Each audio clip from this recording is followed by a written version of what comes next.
What stopped you from ending your own life? Story 1. Doorbell kept ringing while I was trying to overdose. Got annoying, answered because it was around the time my neighbor usually had their shopping delivered and wanted to do one last good deed. By accepting the delivery, turns out it was some friends checking in on me. Story 2. My cat. I was about to jump out the window of my 23rd floor apartment when my cat put his paw on my leg and meowed at me. He looked so concerned, so I ended up sitting on the floor, hugging him while he purred his huge furry heart out. Living wasn't easy for many years after that, but that cat stayed by my side through everything. When he passed away at the age of 19, 17 years after he saved my life, a part of me left with him, but I am so grateful for what he did for me. Story 3. My kids. I don't want them to grow up feeling like they weren't enough for me to stay. The truth is, they are the main reason that I do. Same here. I want to see them dressed in their prom clothes, wedding clothes and whatnot. Also, the entertainment of life being more and more ridiculous, with people being more and more stupid, is somehow rewarding by itself. Story 4. That if I did, my kids would be the ones to find me. And when I was crying and putting the bottle of pills back, my daughter 5 came in my room, gave me a hug and said, "I love you, Mom," and then she ran off to play. Story 5. I was going through a rough patch about 10 years ago, and living on my own. I started buying enormous adult toys and hiding them in my belongings, which meant that if I ever did anything hasty, my friends and family would find them. As a straight guy who was pretty insecure at the time, that thought alone was enough to keep me from doing anything. I would add a new one once or twice a week, and by the time I was 2 to 3 weeks and I didn't even know where they all were hidden anymore, which meant there was absolutely no way I could trust that I'd found them all before doing anything to myself. No matter how dark things got, that insecurity kept me from making a permanent decision and bought me the time to convince myself to start therapy. Story 6. The EMTs, nurses, doctors, surgeons were all too damn good. So good that they kept me alive, even after I shot myself in the head. Since then, I don't want to end my life anymore. I feel like I got all of my suicidal tendencies out of my system on the first go-round. Hey, I wanted to pop in and say that I went through and read your story. It was a tough read, but as someone who's hit some dark spots in my life, I thank you for writing it out and really being honest with it. Many times we don't get the aftermath of a failed attempt, and I'm thankful you're still here and took the time to write it up.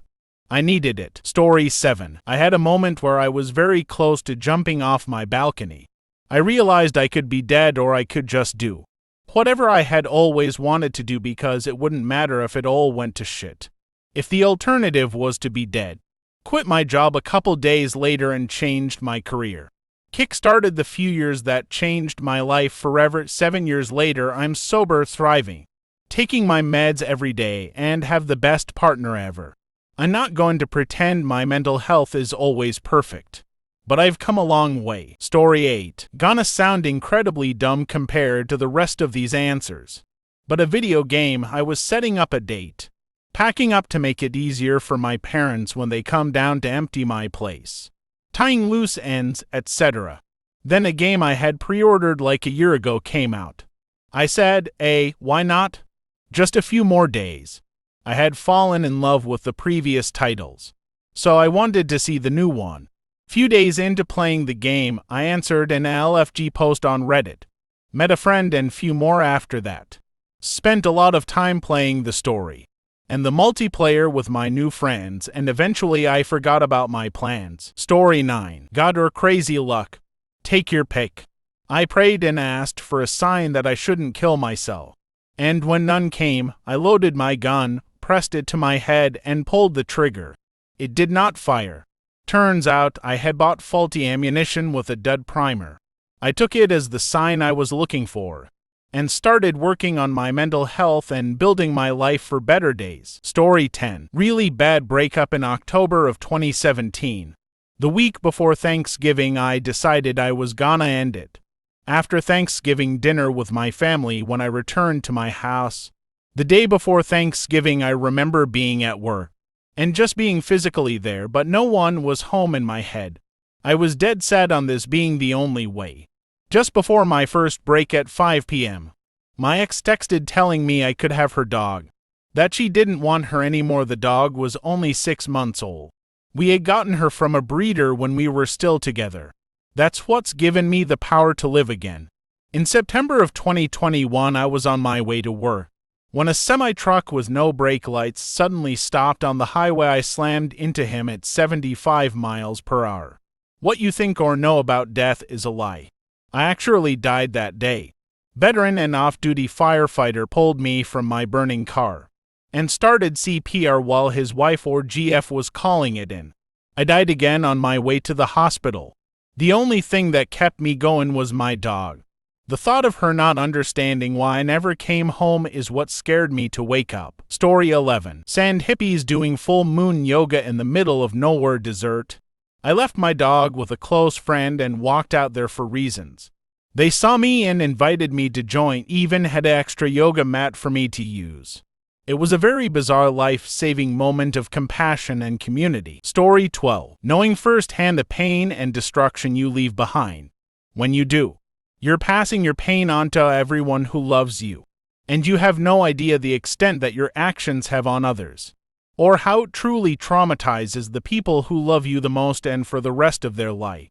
I have tried in the past, however, now that I'm a widow because of completed suicide, I'll never attempt it again, because I don't want my family and friends to experience the trauma that I'm going through. Story 13. During my last attempt, my cat scratched at my door and was meowing loudly. I never heard her meow like that. I took the belt off my neck and opened my bedroom door, and she ran right up to me. She pawed at me until I got down on the floor with her. I just held her and we snuggled together on the floor right then and there for a long time. She was truly my soulmate through and through. Years later, my close friend committed suicide the same way I attempted to, and it all hit me like a bus. I haven't even thought about hurting myself since. It really hit me what would happen to my loved ones if that had been me. My cat saved me in the moment, and my friend's passing saved me from ever doing it again. I miss them both dearly and think about them a lot. Story 14. I was 16 and was told one of my best friends, also the girl I liked, had killed herself because of something I did. I couldn't stop shaking. I blamed myself all day. I so badly wanted to kill myself. But my mom lost her daughter when she was 15. Even 8 years later, my mom was still devastated by it. I just couldn't put my mom through that. Walking into the house to see me dead, losing to children, would she kill herself then? To conclude the story as well, it was a prank. She hadn't actually done anything, though I found out shortly thereafter she was cutting herself. Haven't been able to talk to her in over a decade. Not even sure if she's still alive. Story 15. When I was in the Navy US, I started drinking super heavily. After I turned 21 and came back from a deployment, I felt like an utter failure for a few things I didn't accomplish. Anyway, I drank myself to the floor one night, crawled over to a drawer with some scissors in it, took them apart so I just had the one blade, held it on my wrist for a good while, cried a lot. Only thing I can remember is I had a newly born nephew I hadn't even met yet and thought to myself, I can't kill myself. Knowing my nephew would only know me as his uncle who killed himself, put the scissors down and went to bed. A few days later, a friend of mine reported me to my command for something I said about drinking myself to death. I was in rehab for a month after that. Story 16. My amazing partner. We used to be and still are best friends, and we tell each other everything, especially with this kind of thing. We're always there for each other and bringing each other's spirits up. I'm so lucky to have her in my life. Where I'd be without her. She is literally my light at the end of the tunnel. Story 17. I never really felt the urge to actually do anything to myself. But after my mom passed away, I didn't care if I would die or not. But then I would think about my cat. If I died then, he might feel how I felt. But he would be without me and wonder where I went and what happened to me and why I wasn't back. My cat has gone through the death of my dog and my mom with me, so he already has that trauma from them disappearing and not coming back. So really, My cat saved my life in a sense because what would he do without me? And who would take care of him? Now I have him and I have a puppy, so I have to keep living for them.